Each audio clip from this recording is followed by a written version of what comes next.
My friends, Ananya coaching classes YouTube channel पर सभी विद्यार्थियों का स्वागत है। कल हमने भैया सीखा था कि what is the use of unique you का यूज क्या होता है, और जिसमें आपको बताया गया था लेट लेट और यू का यूज हमने बकायदे आपको सिखाया था। और आज हम लोग सीखेंगे बेटा कि what is the use of a worth, यानी वर्थ का यूज क्या होता है। तो हम लोग सीखना चाहेंगे कि where is the use of worth, worth का यूज कहाँ किया जाता है, या वर्थ का वैल्यूएशन क्या होता है, या what is the importance of worth in students life. Worth का जो यूज होता है विद्यार्थी जीवन उसके क्या वैल्यूएशन होते हैं। तो हम लोग सीखते हैं कि what is the use of worth, या where is the use of worth. और बेटा जहां आपको ना समझा मेरा वीडियो नहीं, जहां पे आपको जो चीज मैं आपको पढ़ा रहा हूँ, जो मैं आपको सिखाने का प्रयास कर रहा हूं, अगर आपको नहीं समझ आता है तो आप कमेंट बॉक्स में हमेशा खाली आप उसको हमेशा आप क्या कीजिए, कमेंट कीजिए कि हाँ मुझे नहीं समझ में आया, वहां नहीं समझ में आया, तो मैं इसको आपको समझाने का प्रयास करूंगा। ये नहीं बस आप उसको देख लीजिए, आप उसको रख लीजिए। जहां पे आपको थोड़ा दिक्कत आपको महसूस हो, आप क्या कीजिए, आप उस कमेंट बॉक्स में जाइए और आप वहां बेटा कमेंट करो, मैं उसको आपको समझाने का पूरा प्रयास करूंगा। चलो हम लोग सीखते हैं what is the use of worth. और एक बात बेटा, जब भी आप वीडियो को देखिए तो आप उसको अच्छे से देखिए, आप उसको अपनी कलम कापी निकाल करके उसको एकदम अच्छे से बैग नहीं, आप ऑफलाइन क्लास तो उसको क्या कीजिए, अच्छे से आप उसको देखिए पढ़िए, तब जाकर के आपको समझ में आएगा। Somebody says that किसी ने कहा है कि if you want to become a good, if you want to success in your life, यदि आप अपनी जिंदगी में सफल होना चाहते हो तो first of all you should have to become a good student। सबसे पहले आपको क्या बनना होगा, एक अच्छे से विद्यार्थी। If you will become a good student, यदि आप एक अच्छे से विद्यार्थी बन गए तो आप दुनिया का हर एक मुकाम, हर एक मंजिल आप पा सकते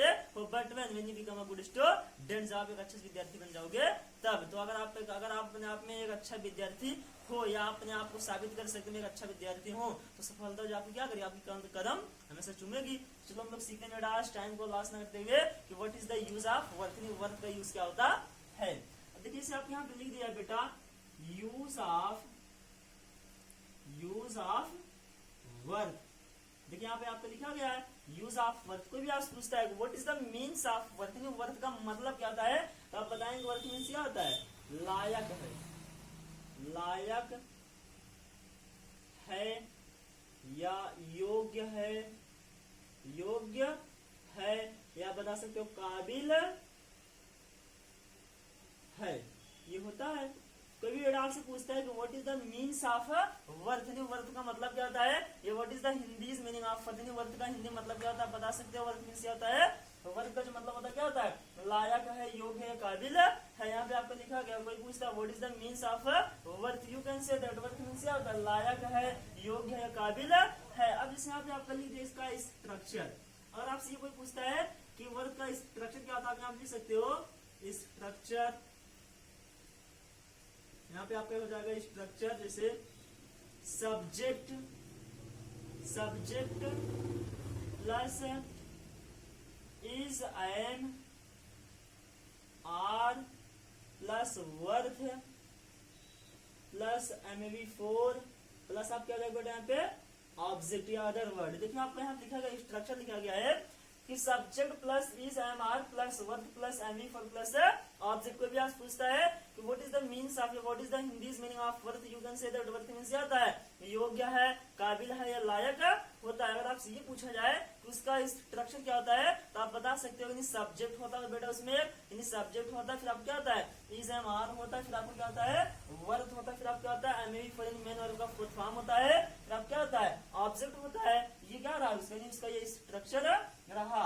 अब जैसे अगर बेटा हम यहाँ पे इसकी एग्जांपल की बात करें, यहाँ पे इसका एग्जांपल क्या होता है, जैसे आप लिख दिया जाए तुम दिल्ली जाने के काबिल हो, तुम दिल्ली जाने के काबिल हो। जिसे आपको लिखा गया बेटा कि तुम दिल्ली जाने के काबिल हो। यहाँ पे आपको लिख दिया गया कि आपको सेंटेंस लिख लिया मैंने कि तुम दिल्ली जाने के, तुम दिल्ली जाने के काबिल हो। तो इसमें आपका पहले इसमें हम क्या पता करेंगे कि मेरा ये कौन सा टेंस होता है, और ये देखिए बेटा आपका ये कौन टेंस होता है, प्रेजेंट टेंस होता है। अब यहाँ देखिए यहाँ पे क्या हुआ है, मैंने बताया था इस हमारे क्विज में कि है, हो, हूँ। यहाँ ये जब किसी वाक्य के अंत में आ जाएगा हमेशा कौन टेंस होता है, आपका प्रेजेंट टेंस होता है। अब इसमें हमने पता कि प्रेजेंट टेंस हुआ। अब आप ये पता करो भैया इसमें आपका सब्जेक्ट कौन है, और मैंने आपको ये भी बताया था कि कौन लगा तो कर्ता, पानी कौन लगा तो क्या मिलेगा, कर्ता मिलेगा। यानी तुम दिल्ली जाने के काबिल हो, या तुम दिल्ली जाने के योग्य हो, या यू कंसिडर, तो बेटा हम यूं ये कहे कि तुम दिल्ली जाने के लायक हो। इसका ये अगर आपको पता करना हो सब्जेक्ट आप क्या लगाओगे, कौन लगाओगे, आपको तब मिल जाएगा। इसमें कौन लगाने से क्या मिलता है आपका सब्जेक्ट, सब्जेक्ट इसमें क्या हो जाएगा यू हो गया। यहाँ देखिए आपको लिखा गया यू मीन्स क्या होता है तुम। अब जो आपका सब्जेक्ट है ये कहा था आप क्या लगा दीजिए is M are, according to whom किसके अनुसार, इस सब्जेक्ट के अनुसार। You can say that if your subject is the singular then you will use is, and if your subject is the plural then you will use are, and if your subject is the I then you will use am. यदि बेटा आपका subject क्या होता है एक वचन होगा वहां पे आप किससे यूज करोगे, इज का यूज करोगे, और जहां पे आपका क्या आ जाए मैं आ जाए वहां पे आप क्या करोगे आई यूज करोगे, और जहां पे आपको क्या आ जाए यानी बहुवचन आ जैसे तुम आ जाए वे हम सब ये सब वहां पे आ जाए तो वहां पे आप किससे यूज करोगे आर का यूज करोगे। अब देखिए आप मैं लिख रहा हूँ, जैसे यहाँ मैं लिख भी दे रहा हूँ, इसका जो प्रयोग होता है किसके लिए होता है सिंगुलर, और बेटा आपका जो ये आई एम होता है कहाँ होता है फॉर आई के लिए, और आपका जो आर होता है ये कहाँ होता है फॉर प्लूरल होता है ये होता है। और इसको हम कॉन्टेंस बोलते हैं बेटा, आप लिख रहे हैं आप लिख देते हैं प्रेजेंट टेंस, प्रेजेंट टेंस होता है ये देख लीजिए। कभी आज पूछता है कि इसका यूज कहाँ होता है, मुझे आशा है कि सारे बच्चों को अच्छे समझ में आया, क्योंकि मैंने आपको पिछली कक्षा में बताया था इज एम आर यूज कहाँ होता है। मैंने इज एम आर का आपको 10 यूज बताया था और बहुत बकाया तरीके से आपको बताया गया था, तो इसमें आपको पता होना चाहिए इसका यूज एक वचन के लिए होता है, सिंगुलर के लिए होता है, तो आई कहाँ होता है आई के लिए होता है, आर ये कहाँ पे आर होता है आपका यानी प्लूरल के लिए होता है, और इज एम आर का टेंस हो जाता है प्रेजेंट टेंस होता है। तो यहाँ लिखा गया तुम दिल्ली से आने के काबिल हो, तो सब्जेक्ट इसमें क्या है यू, तो हम क्या ले लेंगे आर, तो हो जाएगा यू आर, फिर क्या हो जाएगा वर्थ, यू आर वर्थ। इसमें एम4 क्या हो जाएगा मेन, इसमें क्या करने का काबिल हो जाने का, क्या हो जाएगा गोइंग। बेटा आपको पता होना चाहिए मेन वर्ब फोर्थ फॉर्म क्या होता है, यानी मेन वर्ब का फर्स्ट फॉर्म प्लस होना चाहिए उसी में आईएनजी, यानी मेन वर्ब के फर्स्ट फॉर्म में अगर आईएनजी लगा हो लास्ट में तो इसी का नाम क्या हो जाता है एमबी4 होता है। यहाँ पे लगा देंगे गोइंग, तो हो गया you are worth going to कहाँ आपका अदर वर्ड, इसमें आपका क्या हो जाएगा दिल्ली, ये आपका हो गया। अब इसी इसमें आपका बी हो जाए वह हिंदी पढ़ने के लायक है, लायक है। देखिए बेटा आपके यहाँ पे दूसरा एग्जाम्पल आप लिखा गया है कि वह हिंदी पढ़ने के लायक है, तो इसमें आपको क्या हो जाएगा सब्जेक्ट, जैसे यानी जिस तरीके से आपका पहला बनेगा सेम हुआ वो आपका वैसे कौन सा बन जाएगा आपका दूसरा तीसरा, आप वैसे 1000 एग्जाम्पल आप बना सकते हैं। तो यहाँ देखो लिखा गया बेटा आपका कि वह हिंदी पढ़ने के लायक है कौन हुआ, इसमें सब्जेक्ट क्या हो जाएगा ही हो जाएगा। और आपको ये पता करना चाहिए वह कितना होता है 3 होता है, एक मीन्स ही मीन्स वह होता है, सी मीन्स वह होता है, और दैट मीन्स भी क्या होता है वह होता है, बट तीनों में क्या होता है, तीनों में क्या होता है आपका अंतर होता है। जो ही होता है किसके लिए होता है मेल के लिए होता है, और सी किसके लिए होता है फीमेल के लिए, और आपको जो दैट होता है किसके लिए होता है ये आपका नॉन लिविंग इश्यू के लिए होता है। यहाँ लिखा गया वह हिंदी पढ़ने के लायक है, यहाँ पे हम क्या लगा देंगे चाहे आप क्या लगा सकते हैं सी लगा सकते हैं। यहाँ पे हो गया ही, अब क्या लग जाएगा इज, मैंने बेटा बताया आपको सब्जेक्ट सिंगुलर तो वर्ब भी सिंगुलर, सब्जेक्ट प्लूरल तो वर्ब भी क्या हो जाएगा प्लूरल, यानी कर्ता एक वचन क्रिया एक वचन, और कर्ता बहुवचन क्रिया अब क्या हो जाएगा 1000 वचन या बहुवचन होगी हो जाएगा। यहाँ पे हो जाएगा हिज, और फिर आप क्या लिख दोगे यहाँ पे वर्थ, हो गया he is worth. Then after that you will find out where is the verb of this sentence, आप पता करो इसमें आपका क्रिया कहाँ है, क्रिया क्या है पढ़ने के, पढ़ना का क्या होता है रीड हो जाएगा। अब क्या कहा MV4 आपको बनाना है ना, तो मैंने आपको उसको बताया तरीका कि मेन वर्ब के फर्स्ट फॉर्म के अंदर आप क्या देना बस ING। अगर आप किसी मेन वर्ब के फर्स्ट फॉर्म के अंदर आप ING ऐड करते हो तो उससे एक नया शब्द बनता है, उसका नाम क्या था बेटा MV4 या मेन वर्ब का फोर्थ फॉर्म कहते हैं। यहाँ पे हो जाएगा ही इज वर्थ रीडिंग, अब इसमें आपका ऑब्जेक्ट क्या हो जाएगा हिंदी, तो हो जाएगा ही इज वर्थ रीडिंग हिंदी, ये आपको होगा इसका एग्जाम्पल। अब इसमें आपका दे दीजिए, जैसे आपका ये 2 एग्जाम्पल रहा, अब इसमें आपका सी एग्जाम्पल दे दिया जाए तुम मेरे साथ रहने के काबिल हो, जैसे आप लिख दिया जाए तुम, यह लिख दिया वह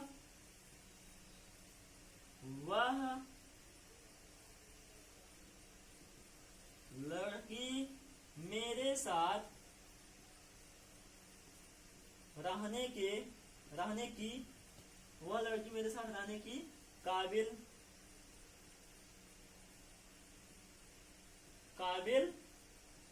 है। देखिए बेटा आप यहाँ लिखा गया है कि वह लड़की मेरे साथ रहने की काबिल है, वह लड़की मेरे साथ रहने की क्या है, काबिल है। इसमें आप क्या लिखोगे, सब्जेक्ट में आप क्या है, वह लड़की। आपको ये पता होना चाहिए सब्जेक्ट बेटा जो आपका होता है एक भी शब्द का होता है और एक से अधिक भी शब्द का हो सकता है। अब जैसे वह, ये भी आपको क्या रहा, सब्जेक्ट, ये आपका एक शब्द रहा। जैसे मैंने कह दिया वह लड़की, ये भी आप क्या, वो सब्जेक्ट, यानी दो शब्द का भी होता है और दो शब्द से कम भी होता है। या आप ये भी कह सकते हैं एक भी शब्द का सब्जेक्ट होता है और एक से अधिक शब्द का भी क्या होता है, सब्जेक्ट। से करिए राम, श्याम, मोहन और राधा, ये सब आपको पूरा क्या रहा, सब्जेक्ट। इसमें आपका सब्जेक्ट क्या हो जाएगा, वह लड़की। इसमें क्या हो जाएगा, दैट गर्ल। इसमें क्या हो जाएगा बेटा, दैट गर्ल।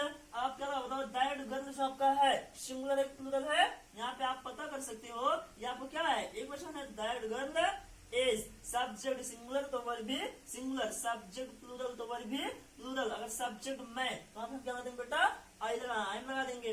तो दैट गर्ल इज, अब इसमें क्या आ जाएगा, वर्थ। क्या आ जाएगा, दैट गर्ल इज वर्थ। अब इस पर आप क्या यूज करोगे, इसमें एमवी फॉर, इसमें क्या आ जाएगा, रहना। तो that girl is worth living, living. अब किसके साथ है, मेरे, यानी लिखा गया है वह लड़की मेरे, लिखा गया वह लड़की मेरे रहने के काबिल है, वह लड़की मेरे साथ है, लिख सकते मेरे साथ, वह लड़की मेरे साथ रहने की काबिल है। तो जाएगा that girl is worth living with me. यहाँ पे आपका क्या हो गया कि वह लड़की मेरे साथ, यानी मेरे साथ रहने की काबिल है। तो दैट गर्ल मीन्स होता है वह लड़की, इज मीन्स है, वर्थ मीन्स काबिल है, योग्य है, लायक है। नहीं वह लड़की क्या है, योग्य है या लायक है, काबिल है। लिव मीन्स किसके लिए, रहने के लिए। विथ मीन्स होता है इससे, और किसके साथ होता है, यहाँ पे मी मीन्स किसके साथ हो जाएगा, मेरे नहीं विथ मी। तो हो गया that girl is worth living with me. वह बालिका, वह लड़की मेरे साथ रहने के योग्य है, मेरे साथ रहने की काबिल है, मेरे साथ रहने की क्या है, लायक है। जैसे आपको बेटा एग्जाम्पल दे दिया जाए, मैं सभी बच्चों को अंग्रेजी पढ़ाने के काबिल हूँ, अंग्रेजी पढ़ाने के काबिल हूँ, काबिल हूँ। इसी बेटा आप यहाँ लिख दिया जाए, आपका लास्ट एग्जांपल आपका है कि मैं जहां बेटा आपको ना समझ आप तुरंत क्या कीजिए, आप उसको पढ़िए, जहां ना आपको वहां पे तुरंत आप कमेंट बॉक्स में आप क्या कीजिए, कमेंट कीजिए, मुझे यहाँ पे सब समझ में नहीं आता, फिर मैं आपको उसको समझाने का प्रयास करूंगा। ये नहीं बस आपको जैसे पढ़ाया रहा उसको आप वैसे लिखते जाओ, वैसे आप पढ़ते जाओ। जहाँ पे आपको थोड़ा भी आपको डाउट होता है उसको आप तुरंत आप बेहिचक आप उसको क्या कर सकते हैं, आप उसको कमेंट बॉक्स में कमेंट करके आप उसे पूछ सकते हो। अगर मैं इसको ऐसा कर दूं, इधर के सेंटेंस में इधर बना दूं, अगर इसमें 3-4 सेंटेंस जोड़ूं तो फिर कैसे बनेगा, तो आप इस तरीके से आप पूछ सकते हो और मैं उसको आपको बताने का पूरा क्या प्रयास करूंगा। जिस इसमें आपको लिखा है बेटा कि मैं सभी बच्चों को अंग्रेजी पढ़ाने के काबिल हूँ। इसमें क्या हो जाएगा, कौन, मैं। इसमें हो जाएगा आई, हो गया। अब जो आपका सब्जेक्ट हुआ क्या हुआ, आई। अब सब्जेक्ट का आप क्या लगा दो, इज एम आर। क्या लगाने ने कहा, इज एम आर, यहाँ पे हम क्या लगा देंगे, am. I have told you already, मैंने आपको पहले बताया बेटा जब कहीं भी सेंटेंस में क्या आता है, प्रेजेंट टेंस में क्या आता है, आई आएगा, वहां पे हम क्या लगाते हैं, एम की स्पेलिंग हो जाएगा आई एम। फिर आप क्या लिख दोगे, यहाँ पे आप क्या है, वर्थ। तो हो गया I am worth. Then after that you will use am for, क्या करने के लायक यहाँ पे है, पढ़ाने के क्या हो जाएगा, टीच। टीच मीन्स आता है पढ़ाना। ये क्या हुआ, एम फर्स्ट, मेन वर्ड का फर्स्ट फॉर्म है और मुझे बनाना क्या है, एम फॉर बनाना है। इसमें क्या लगा देंगे, आईएनजी हो गया। तो हो गया टीचिंग, तो हो गया आई एम वर्थ टीचिंग। अब इसमें आप क्या हो जाएगा बेटा, अदर वर्ड, टीचिंग क्या, इंग्लिश हो गया। ये आपका रहा ऑब्जेक्ट। तो इसमें आप अदर वर्ड भी आप ऐड कर सकते हैं, आप लिख सकते हैं, आप अदर वर्ड भी लिख सकते हो। इसमें आपका अदर वर्ड क्या है, सभी बच्चों को। लिखा गया मैं सभी